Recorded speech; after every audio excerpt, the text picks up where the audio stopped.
সময়টা ছিল 2015 সাল। সবেমাত্র অনার্স প্রথম বর্ষে আমি নিজের হাত খরচ চালানোর জন্য একটা টিউশনি করতাম। ছাত্রের বাবা ছিল পুলিশ কর্মকর্তা। হঠাৎই তার ট্রান্সফার হয়ে যায় অন্য কোথাও, তাই তারা চলে যায় আর আমার হাত খরচের একমাত্র মাধ্যমটাও হারিয়ে যায়। তখন আমি অনেক খুঁজেও একটা টিউশনি জোগাড় করতে পারলাম না। তারপর একদিন রাতে আমার বন্ধু আবির কল করে বলল একটা টিউশনি আছে, ক্লাস 9-এর একটা মেয়েকে পড়াতে হবে। মেয়ের বাবা ইতালি থাকে, তাই বেতন নিয়ে কোনো চিন্তা নেই, বাড়িয়েই দিবে। কিন্তু শর্ত হলো সপ্তাহে 2 দিন পড়াতে যেতে হবে, ঠিক রাত 11টা থেকে 2টা পর্যন্ত। এমন শর্ত শুনে আমি সাথে সাথেই না বলে দেই, কারণ রাত 11টা থেকে পড়াতে যাওয়া আমার পক্ষে সম্ভব না। সকালে আমার ক্লাস শুরু হয় 10টা বাজে, ঘুমাবো কখন এই সময় পড়াতে গেলে? কিন্তু তারপর আবির যা বলল তাতে আমার ঘুম হারাম হয়ে গেল। ও বলল 15,000 টাকা বেতন দিবে। এবার ভেবে দেখ, তখন আমার কাছে 15,000 টাকা 15 লক্ষ টাকার সমান। আমি খুশিতে গদগদ করে হ্যাঁ বলে দিলাম। আবির আমাকে ঠিকানা টেক্সট করে দিল আর বলল শুধুমাত্র শনিবার এবং রবিবার রাতে যেতে হবে। আমার কাছে বিষয়টা কেমন জানি অদ্ভুত লাগলো, কিন্তু টাকার নেশায় কিছুই মাথায় নিলাম না। 2 দিন পর শনিবার আমি রওনা দিলাম আবিরের দেওয়া ঠিকানা অনুযায়ী। শহর থেকে অনেকটা বাইরে হিন্দুপাড়া নামের একটা গ্রাম আছে, সেখানে বেশিরভাগ বাসিন্দাই হিন্দু ধর্মের অনুসারী। আমি সেখানে গিয়ে একজনকে ঠিকানা দেখিয়ে বললাম, ভাই এই বাড়িটা কোন দিকে বলতে পারেন? সে আমার দিকে কিভাবে যেন তাকিয়ে থাকলো কিছুক্ষণ, তারপর বলল সামনে গিয়েই একটা পুরনো বিল্ডিং পাবেন, ওইটাই আপনার ঠিকানা। আমি সামনে হাঁটা শুরু করলাম।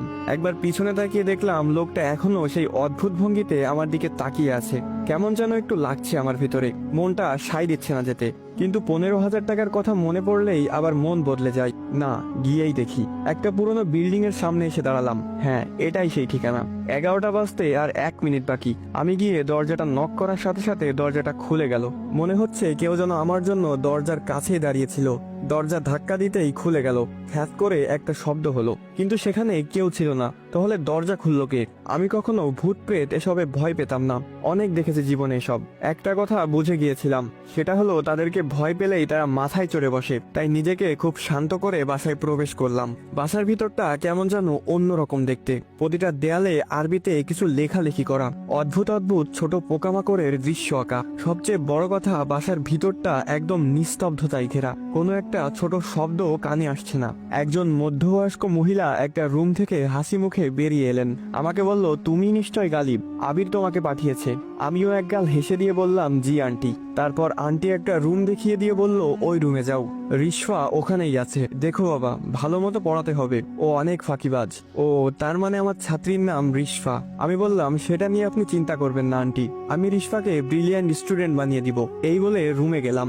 দেখলাম রিশফা এক মনে খাতায় কি যেন অঙ্কন করছে। আমি গিয়ে হালকা কাশি দিতে সে উঠে সালাম দিল। আমি সালামের উত্তর দিয়ে বসলাম। খাতার দিকে লক্ষ্য করে দেখলাম সে অদ্ভুত একটা প্রাণীর ছবি আঁকছিল। এমন প্রাণী বাস্তবে নেই, শুধু কল্পনাতেই আঁকা সম্ভব।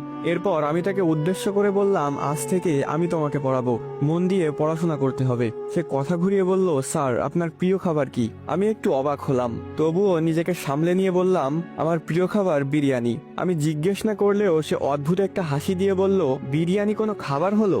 আমার তো প্রিয় তাজা রক্ত আর মানুষের মস্তক।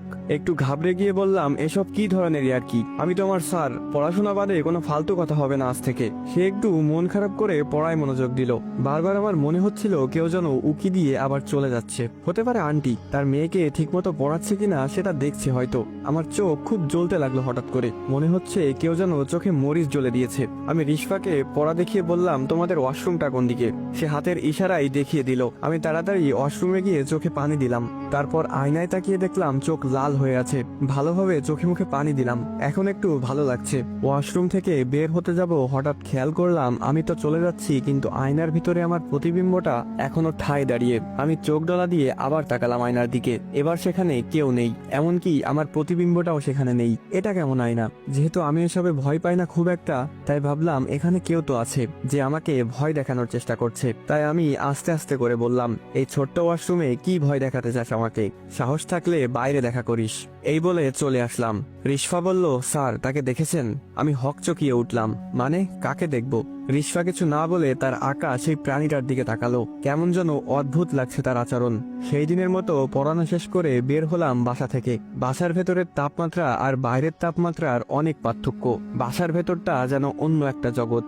রাত তখন 2টা। আমি হিন্দু পাড়ার চিকন গলি দিয়ে হাঁটছি। তখন কোনো গাড়ি পাবো না জানি, তাই হেঁটেই যেতে হবে।